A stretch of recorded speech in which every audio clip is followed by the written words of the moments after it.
In the 90s, Playmates Toys made the deepest line of Star Trek action figures in history. My name's Keith, and I'm a collector working towards owning all 284. I've been a Trek fan for almost 35 years, and most people are sick of me talking about it. But somehow I've convinced my old friend Mike to review them with me on Look at My Star Trek Toys! Hello and welcome to Look at My Star Trek Toys. Welcome. We are here to talk about my Playmates Star Trek toy collection. I'm Keith. My co-host is Mike and Deglio. How's it going? It's going great, man. I woke up this morning excited that I got to watch you sort of play with toys, which made me both gleeful and, questioning of my life. Well, I think most of what we do here on the internet makes everyone question our lives, except for the folks who are excited for us to talk about Deep Space Nine Series 1, Part 1. We are going to hop into the world of the Star Trek The Next Generation spin-off, which is a spin-off of the original series, Star Trek Deep Space Nine, which premiered in 1993. So, Mike, here's my question. Before we get into it, before we introduce all the characters, what do you know about Deep Space Nine? Deep Space Nine is not on my radar, other than I recognize, if I'm not mistaken, there was a rando alien from TNG Series 1 that is like a main character in Deep Space Nine. Am I confusing my Star Treks? You are confusing your Star Treks, but not your Star Trek actors. You saw Armin Shimerman, who was basically the model for the generic Ferengi in Series yes. 1, Correct. who played one of the first three Ferengis we saw. He continued to play a Ferengi on Deep Space Nine, but a completely separate character. So the Star Trek was so funny because they had particular actors who were right to play Ferengis because they're small generally in stature, but have big personalities. So basically, all of the main Ferengis on Deep Space Nine previously played a different Ferengi on Next Gen. Okay. Yeah. So Clear there you go. Mud. So clear as mud. So tell me more. So you don't know anything about Deep Space Nine. Have you ever seen an episode before? I always click off. My interest level never really got much higher. The television Star Trek's never really scratched the itch. Like I said, TNG I watched, and then I watched a lot on reruns, but I just never watched Deep Space Nine. Although I do remember the lead actress being pretty attractive. So as a teen boy, that was that clocked my radar. Several of them, yes. Well, okay. Well, then I would like to put you on the spot. And I would like, based on everything you know about Deep Space Nine, for you to explain to me the plot of Deep Space Nine. Right. So, we're exploring the galaxy, going where no men and women and rando aliens have gone before. Deep Space Nine, my guess would be, there's the Federation or whatnot has a specific geocircumference, and we need to send a scout team past that known universe into the deep space, and there are 9 of them. People. How'd I do? The Star Trek fans watching this, that all of their heads just melted down. I gave plenty of disclaimers up front. Let me tell you to quickly get myself not out of the hole, but just onto a different topic. What my hope for the characters out into Deep Space Nine? Yes. Would you like to, is it worth spending the time educating me on the plot synopsis, or is that a waste of our internet minutes? Well, it's probably a waste of our internet minutes, but I will say this. Deep Space Nine is very much... It's so tough for me to pick between Next Gen and Deep Space Nine as my favorite series because it's like picking your favorite child. Okay. But Deep Space Nine is an extraordinary series. But Deep Space Nine is a space station out in the on the outskirts of Federation territory, and what happens in the pilot is they discover a stable wormhole right next to the station. And so that opens up travel between our quadrant and an entirely different quadrant of the universe, which would take 100 years to get to the other side. So that opens up an entire new world of aliens, an entire new world of storytelling, and yet we're also sort of stuck in an airport, which the show takes place for the most part on this station. However, it sounds kind of boring. We're like, oh, let's go to Quiznos here at the airport, which there is some of that. But then it opens up this huge, crazy war arc and serialized storytelling in a way that had never been done on Star Trek before. And it is definitely feels the most contemporary of all of the 90s Star Trek shows, in that the storytelling they did then would sort of hold up today in terms of the character arcs and the development and the serialized nature, as opposed to Next Gen, which was very much like, we're going to wrap this up in 42 minutes. It also sounds like it opens up quite a world of toys, as a wormhole introduces plenty of ideas for different character design and it sure did, yeah. As far as Playmates goes, one thing I didn't mention on our kind of dual pilot that I noticed was that there is a distinct lack, and as far as toys go. Now this goes, this matches with the show, the artistic design of the show, but there was a distinct lack of color variation, right? It was sort of very, very reds and blacks type of coloring, and yellows. Well, they're the Starfleet uniforms. Totally get it. But as a toy line, right? Mm-hmm. You're looking for diversity. You're looking to, not everyone watches Star Trek, right? Not everyone's a collectible. I'm also looking at my toy brain, my kid brain. So I'm wondering if maybe the character designs in Deep Space Nine open some doors for a little bit more of a multicolored palette. Well, that's a very good point. And what we will find out as we move forward is that the cast of Deep Space Nine was only half Starfleet, as opposed to when you're on the Enterprise. If you're on the ship, you're either in Starfleet or a guest or a civilian, but most of our main characters are part of Starfleet. Where on Deep Space Nine, you have Starfleet is sort of running the station, but you have all sorts of civilians and random people there. You also have, they're right next to the planet Bajor, who also has some jurisdiction over the station. So there will be a lot more variety there. So at the risk of boring everybody, let's move forward and let's talk about our first toy. Oh, you know what? Let's not do that. Okay. Oh, this is good. Let's talk about packaging first. Before we get into the toys, let's go over to the toy cam. There generally would be a toy cam bumper from going forward, because Keith's going to write it We need down. a toy cam bumper. Yeah, definitely. Okay, so the Star Trek Deep Space Nine packaging, not surprisingly, is a little different from the Next Gen. Most of it is just the basic graphics. Obviously, these ones were specifically Deep Space Nine toys. As Playmates continued, they ended up putting them all together in sort of like a Star Trek thing and not necessarily differentiating between the series. But at this point, this was still the Deep Space Nine collection. And so we have here a pretty beat-up copy of Chief Miles O'Brien, who was a spin-off character from the Next Gen. He was the transporter chief, and now he is going to be the chief of operations at the station. We'll talk a little bit more about him later, but very similar setup. You have the toy. He gets a card. You've got a bunch of plastic choking hazards and nonsense. On the back, we can see the whole series, as well as an explanation as to what the toys are, and a little card here giving a bio for the character. I always loved those little bio cards. I liked to cut my packages up and then collect them like baseball cards. Well, yeah, no, because they did sort of tell the kids to perforate it, or they didn't actually perforate, but they drew the line there, so we took it out. Remember the old G.I. Joes? We used to do that a fair amount. But speaking of cut up, I just think I found this interesting. I mentioned that I buy most of my lots on eBay. And so on eBay, like usually it's pretty good, but you don't always know what you're going to get.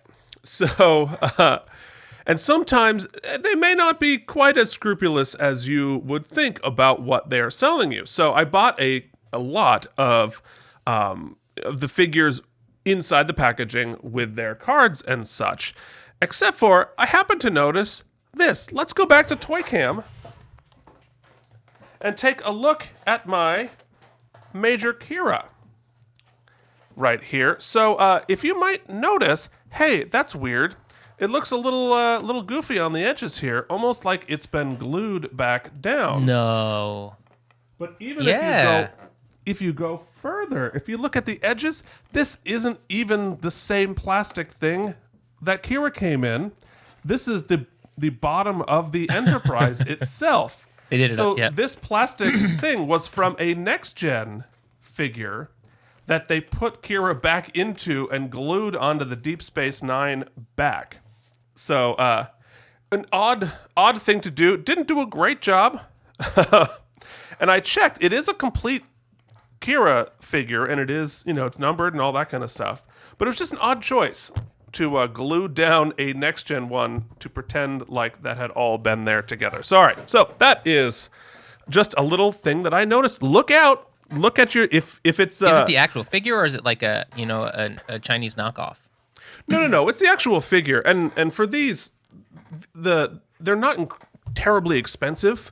It's not like the Kira is a rare figure or anything. If it were a 1701, which the collectors will know what I mean by that, where they released 3 figures and they only made 1,701 each of them, those are so valuable and impossible to find that if you get one of those in your package, you better be real careful and look at that super carefully, especially. You're probably pissed.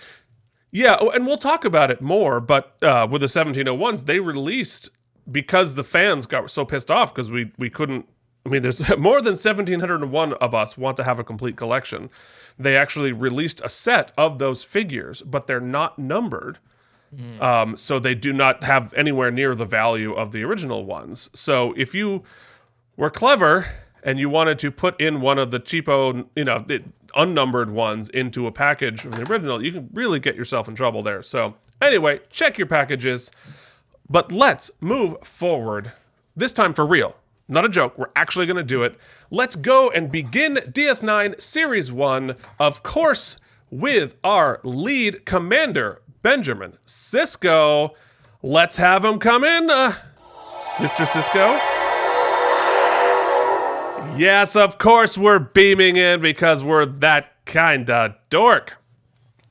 Okay, so this is Commander Ben Sisko, the commander of the station, who comes in during the pilot from when Starfleet takes it over. Now, you will notice here, it is not Captain Ben Sisko. This is the first Star Trek series not to be led by a captain. He is merely a commander. He will be promoted later as it moves forward. But he is played by the amazing Avery Brooks. And he is wearing the standard DS9 Starfleet uniform, which were worn all the way through Season 5, Episode 10, Rapture, when they changed the uniforms. And both times, they changed it to distinguish themselves from other series uniforms. So Deep Space Nine came in during the run of Next Gen, so they overlapped for a while. But they wanted to differentiate between the shows by having a redesign of the uniform. And so they basically switched the red and black and added sort of an undershirt there. And it looked very similar to what the Starfleet cadets wore. You remember Wesley Crusher wore a cadet uniform pretty similar to this that everyone liked, so they made this the new standard uniforms. They switched later and incorporated the Next Generation movie uniforms, which started at First Contact, which frankly are my favorite Starfleet uniforms of all time. A lot of people like the Next Gen, a lot of people like the Wrath of Khan era, but the First Contact uniforms are absolutely my favorite. But anyway, so we're here, and this is the new uniform when the show came out. Now, a couple of other interesting things about Avery Brooks and how he looked here. Now, before he got this part, he was most known for playing Hawk on Spencer for Hire and a spin-off called A Man Called Hawk. And he was very iconic for having a shaved head and a badass goatee. And his character was just, he was a badass. He was cool. And the series didn't want the audience to be confused or identify him with that character. So they forced him to shave his goatee and grow his hair out. Until later in the series where he finally convinced him to let him go back to his iconic look. And that, of course, brings us to the Sisko we all know and love, the bald Sisko with a goatee. Total badass. Of all the ship's captains or the leaders of the shows, I think Sisko is the baddest ass of all of them. I want Picard if I need to negotiate something and I need an adult. I need Janeway to get me out of like a complex problem. But if I need to go to war, if I need to be in a foxhole, it's definitely Commander Ben Sisko. So hit me with your thoughts. Well, it's interesting you're going to say that because my first thought is badass. Yes, very simple design. However, it just exudes cool. I kind of, now that you said it, I kind of wish we did have goatee action going. It would be even more badass. But I can. Don't worry, we'll get there. Yeah, that's what I like to hear. Also, for me, the red and black combo, much cooler than the mustard. I get it. It is what it is. But I'm just saying, in my aesthetic opinion, I love the black and red combo. I'm loving the purple.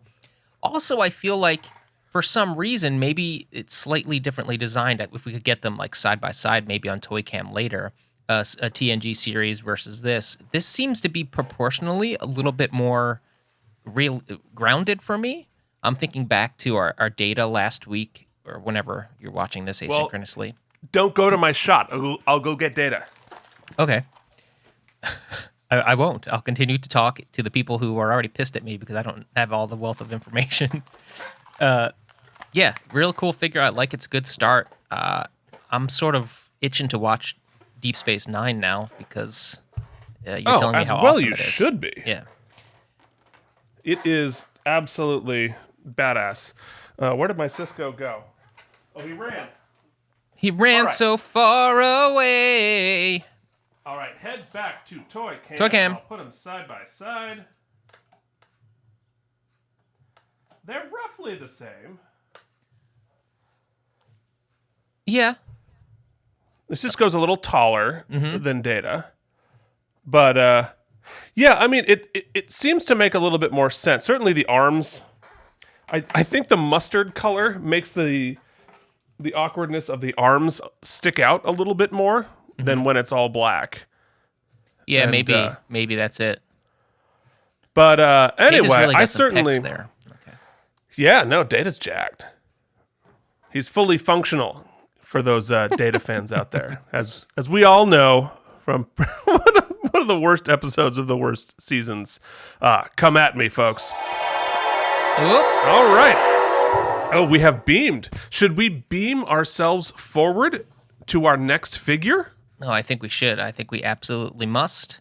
That would bring us to number 602. 6202, Odo. Let's bring him in. Played. All right, come on in, Odo. Come join us. Played. For the record, that will not get old. That will not get old. It will not to us, because we're easily amused. And we are, of course, Odo is played by legendary actor Rene Auberjonois from many, many things. He had a long movie and film career as well as a long Broadway career. Sadly, he is no longer with us. But he played one of the coolest, most iconic characters from this show, and that is Constable Odo.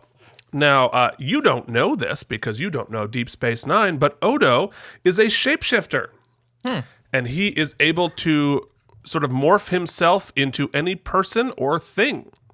And as the head of security for the station, he can certainly catch folks. He can turn himself into a shoe and spy in the room. He can also turn himself into other people. It was a really cool effect. You know, obviously the effects don't really hold up that well for what they could afford on TV in 1993, but the idea was super, super cool. And his mysterious background becomes a major theme in the series. And we're going to go forth with it. The other thing going on with this uniform, this is not a Starfleet uniform, because Odo is not a member of Starfleet. But what he is he is serving as a member of the Bajoran Security Force, which is the planet closest to them. He is not Bajoran, and he has, in fact, been on the security on the station before Starfleet took it over, when it was run by the Cardassians, who we will talk about, the bad guys. They were occupying it for a while, but he was a well-respected, fair adjudicator of right and wrong as the constable, essentially, on the station. A little Wild Westy. It was kind of cool. A little bit of Deadwood going on Deep Space Nine. So the reason his face does not look completely human is that he was never able to master human-looking faces. So tell me what you think. So here it is. My straight-up opinion here is not particularly flattering, if I'm being honest. Feels a little bit, bland. The boots aren't working for me. The face is a little ashy. Nothing's popping and giving me that sort of identifying spark. If I'm just going through the toys looking for one to pick up and don't know the kind of lore, this isn't particularly jumping out at me. He's looking like a bad guy to me, even though that's not it. Now, he might have had some great bibbles and bubbles, some choking hazards. What did he come with? He sure did. Well, his most interesting choking hazard, which I should have gotten out. If I were a professional, I would have gotten out some of his choking hazards, is his natural state is in a liquid form. Oh, that's cool. Sort of a liquid gelatinous form. So, at least in the beginning of the series, he slept in a bucket. Wait a second. It's all coming back to me. Call back to another show on KME that Keith and I do. Now, my worlds are colliding. I'll let you continue. Yes. If you don't understand, check out the episode we did of Out of Practice, where he was the Emmy-nominated guest star. But yes, so he slept in a bucket, and so they had a little orange plastic bucket. Oh, that's cool. Came with the figure. Although if I'm a kid, I'm like, what is that bucket? Well, no, and I agree with you that these, certainly the brown Bajoran uniforms don't really pop. Not on screen and not out there. It was never, one of the things that looked cool. What was cool about Odo was sort of the character and who he was and what he could do. He never looked particularly cool. But that's where you had to rely on on Rene's unbelievable performance and his chemistry with all the other actors, of which he has a lot of chemistry with two more folks that we are going to talk about, including our next figure. We're going to 6203 Quark. Let's beam in, Quark.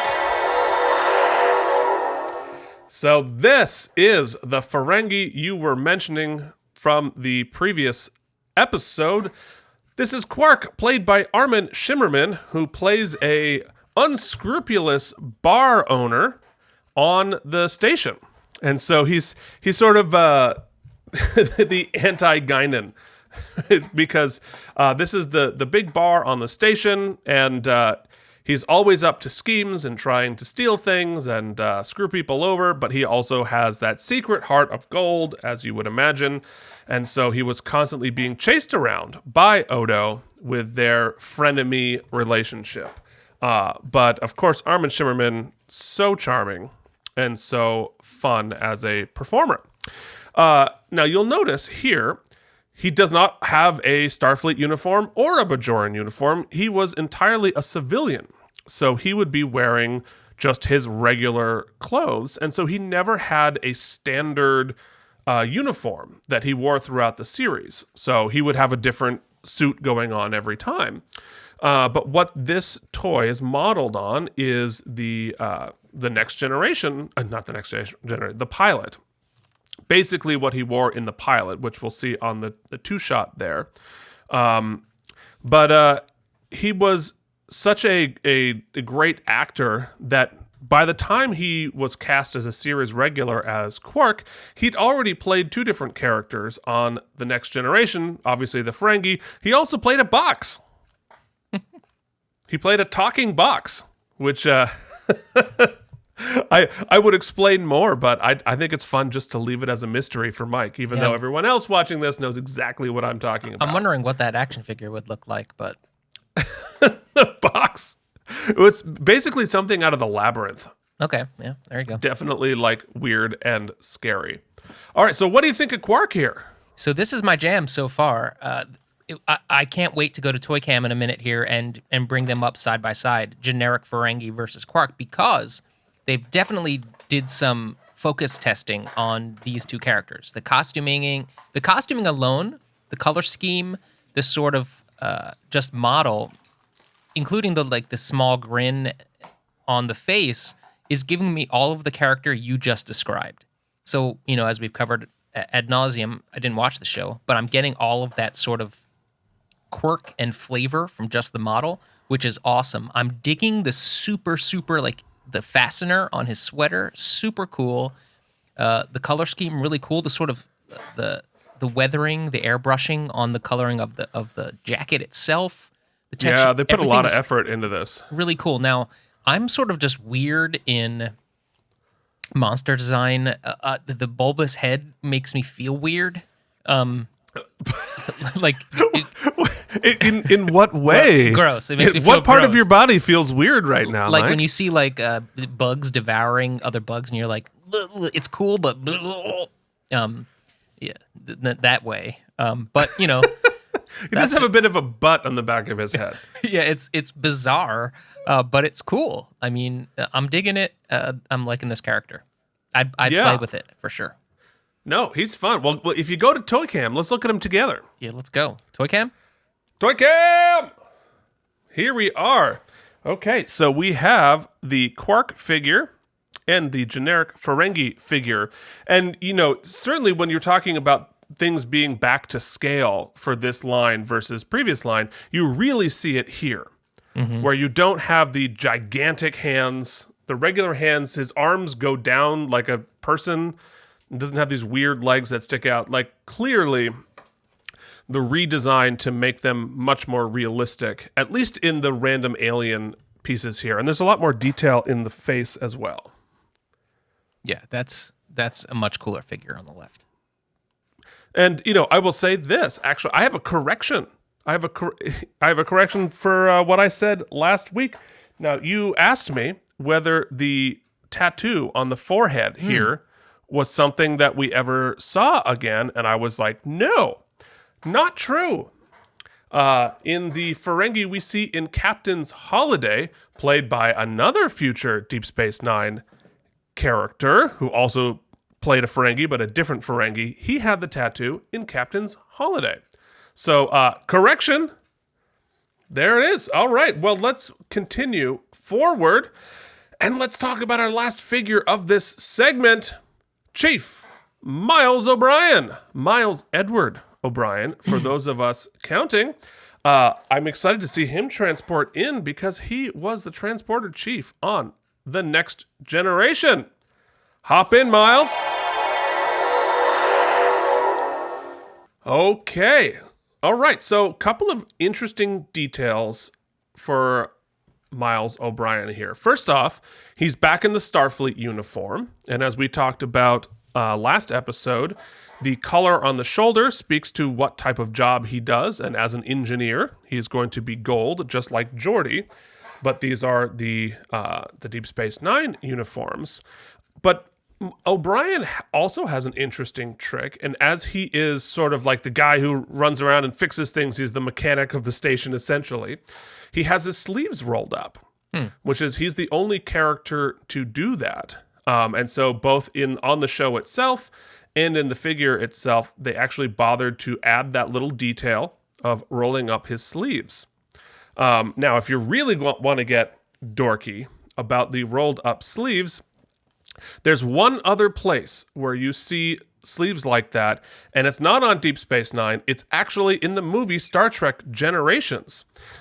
because, as I had mentioned previously, they had new uniforms designed for that movie, and they decided to scrap them, but they wanted to differ a little bit from the regular uniforms. So as the movie went on, our characters from the Enterprise started wearing Deep Space Nine era uniforms. It was really awkward in the movie that they were sort of, half of them were wearing the old uniforms and half of them were new uniforms. It was weird and awkward. But one of the weirdest and awkwardest parts was they didn't even have them built, the uniforms built at that point, and they started filming the week after Next Gen wrapped. So they had to borrow the uniforms from the Deep Space Nine cast. So you had ill-fitting uniforms. Geordi, I think, was wearing O'Brien's uniform, and it was too big for him. And so Riker was wearing Sisko's uniform, and I think it was too small, so he had to roll up the sleeves like this in order to make it fit. And so that is the other time you see rolled up sleeves. Fire away. I think it's a cool detail about the sleeves. I still even like the purple undershirting with that mustard color. I just think it's a cool vibe we've got going on. You know, the model is the likeness is cool. I'm not sure it jumps off the page. We got the bigger hands again, so it looks like we went with the Data hands. They're a little bit bigger, but I'm interested. What did this guy come with? What was his or his bits and bubbles? Well, I can tell you, because if we go back to Toy Cam, I actually have the box here. Here we go, Toy Cam. So he has got some various engineering tools as well as his phaser. So on the back it says it is an engineering kit. His little his briefcase there. He's a laser drill and a fire extinguisher. Yeah. Oh, that's interesting. You know what? Safety first. Safety first.